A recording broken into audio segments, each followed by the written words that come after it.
Hello दोस्तों, मैं हरिराम प्रजापति एक बार फिर इस चैनल में आप सभी का स्वागत करता हूं। आज फिर लेकर आया हूं मैं एनसीईआरटी गणित कक्षा 10 प्रश्नावली है 1.2। प्रश्न दूसरे तक वीडियो बन चुके हैं।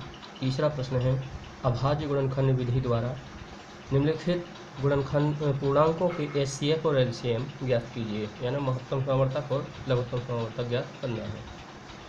तो पहला है 12, 15, 21, दूसरा 17, 23 और 29 और तीसरा है 8, 9 और 25। दोस्तों, वीडियो शुरू करने से पहले सभी से चाहूँगा कि चैनल को लाइक कर लें, अपने दोस्तों तक पहुंचाने के लिए शेयर करें और जिन्होंने चैनल को सब्सक्राइब नहीं किया है चैनल को सब्सक्राइब जरूर कर लें। पहले तो देखते हैं 12, 15 और 21 का। पहला है 12, 15 और 21। तो सबसे पहले 12 के गुणनखंड निकालेंगे, 15 के गुणनखंड और फिर इसी प्रकार 21 के गुणनखंड निकालेंगे। 12 के गुणनखंड क्या लिखेंगे? 2 दूनी 4, 4 तिया 12। इसी प्रकार 15 के निकलेंगे 3 5 15, 21 के निकलेंगे 30 7 31। अब एचसीएफ यानी महत्तम समावर्तक का मतलब है जो तीनों संख्याओं के गुणनखंड में शामिल है। ऐसी संख्या जो कॉमन संख्या है वो लेना है। तो तीनों संख्याओं के गुणनखंड में कौन सी संख्या मिलती है? 3। तो एक संख्या मिलती है तो वही होगी। यदि इसके अलावा कोई और संख्या इसके गुणनखंड में, तीनों के गुणनखंड में मिल जाती है तो उसका गुणा करके जो संख्या आती है वो उसका एचसीएफ कहलाती है। ठीक, तो अभी 12, 15 और 21 का एचसीएफ क्या आएगा? 3 आएगा। अब देखते हैं एलसीएम। अब इसी से एलसीएम निकालेंगे। एलसीएम क्या करना है? सबसे पहले तो आप ये काम कर लीजिए कि जो 3 है, सबसे पहले जो एचसीएफ की संख्या निकाली थी उसको ले ली। ठीक है, अब एचसीएफ लेने के बाद क्या करना? 3 ले लिया अपन ने। 3 के बाद जो शेष गुणनखंड बचते हैं, जैसे 12 के क्या बचे? 2 गुणा 2 बचा, और इसमें क्या बचा? 15 के गुणनखंड में 5 और इसमें बचा 7। अब इन सभी का गुणा कर दें। 3 दूनी 6, 6 दूनी 12, 12 पंचे 60, 60 का शून्य लगा दीजिए, 6 7 42, 420। इस प्रकार से 12, 15, 21 का एचसीएफ 3 और एलसीएम 420 आ जाता है। ये पहला हो गया। अब इसी का प्रकार हम देखते हैं दूसरा नंबर। दूसरा क्या है? 17, 23 और 29 का। ठीक, अब सबसे पहले क्या करना? 17 के गुणनखंड निकालना। अब 17 चूँकि अभाज्य संख्या है तो गुणनखंड कैसे निकलेंगे? 1 गुणा 17। 23 भी अभाज्य संख्या है तो 1 गुणा 23 इस प्रकार से, और 29 भी अभाज्य संख्या है तो 1 गुणा 29 इसके गुणनखंड इस प्रकार से निकलेंगे। तो अब एचसीएफ कैसे निकालेंगे? जो तीनों में कॉमन गुणनखंड है वो है 1। यदि कोई नहीं मिलता है तो 1 जरूर मिलेगा। ये कहलाता है एचसीएफ। अब हमें निकालना है एलसीएम। एलसीएम में क्या करेंगे? जो तीनों में कॉमन है वो तो ले ही लिया, माने 1 है तो 1 का गुणा करने से कोई मतलब नहीं पड़ेगा। तो गुणा किसका करना है? 17 गुणा 23 गुणा 29। जब हम तीनों का आपस में गुणा करते हैं तो तीनों का गुणनफल आ जाता है 11,339। ये हमारा क्या हो जाएगा? एलसीएम आ जाता है। ठीक, अब इसी प्रकार हम देखते हैं तीसरा है 8, 9 और 25। अब इसके भी गुणनखंड इसी प्रकार निकालेंगे। तो 8 के गुणनखंड क्या निकालेंगे? 8 के गुणनखंड में 1 तो शामिल कर ही लें। 2 दूनी 4, 4 दूनी 8, फिर 9 में क्या? 1 गुणा 3 तिरका 9। 1 इसलिए लिया क्योंकि तीनों के गुणनखंड में ऐसी कोई संख्या नहीं मिलने वाली है, इसलिए 1 को शामिल किया है। अब 25 लिया तो 25 में क्या? 1 गुणा 5 गुणा 5 यानी 5 25। तो एचसीएफ निकालने के लिए हमें ये तीनों में कॉमन गुणनखंड लेना पड़ता है। तो तीनों में कॉमन गुणनखंड क्या है? 1। तो 1 आ जाता है एचसीएफ यानी महत्तम समावर्तक। ठीक, अब हमें लेना है एलसीएम।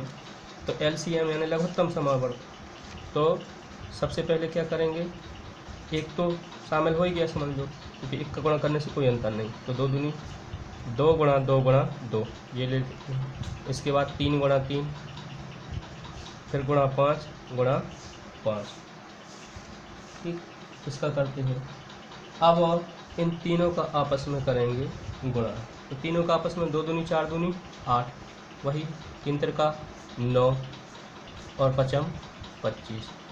तो अब इन तीनों का आपस में गुणा करेंगे तो जैसे 25 का 8 से गुणा कर लें तो 25 8 200 और 200 ना यानी 9 दूनी 1800।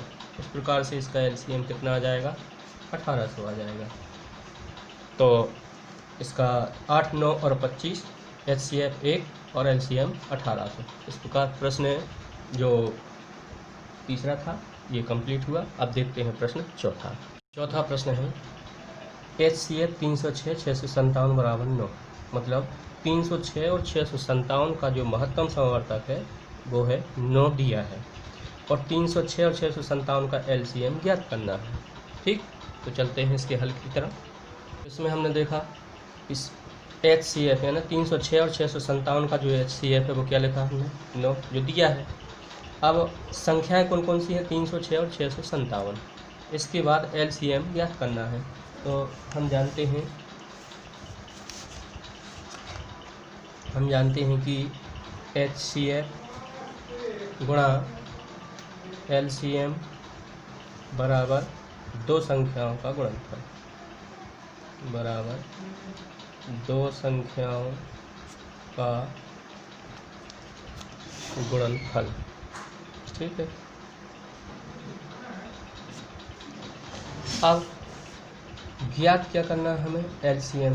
तो यहाँ लिखेंगे LCM बराबर दो संख्याओं का गुणनफल बटे HCF यानी महत्तम समवर्तक, बटे में कर देना है। तो दो संख्याएं कौन कौन सी हैं उनका गुणा 306 गुणा 657 बटे 9। ठीक, अब क्या करना है, इस 9 से हमें इसमें पहले भाग देना। 9 एकम 9, 9 7 63 बचे 2 27 हो जाएंगे, 9 तिया 27, यानी जो संख्या क्या बचती है 306 गुणा 73। अब इसका कर लेंगे गुणा, ये 306 का 73 से गुणा करेंगे तो आ जाता है 22,338। ये क्या आ गया LCM। अब लिख देंगे अतः LCM कोष्टक में लिखेंगे वो संख्याएं जिनका LCM पूछा है 306 657 बराबर 22,338 होगा। ठीक है, इस प्रकार दोस्तों चौथा प्रश्न पूरा हुआ। अगले वीडियो में 5वां और 6वां प्रश्न में मिलते हैं। थैंक यू, धन्यवाद।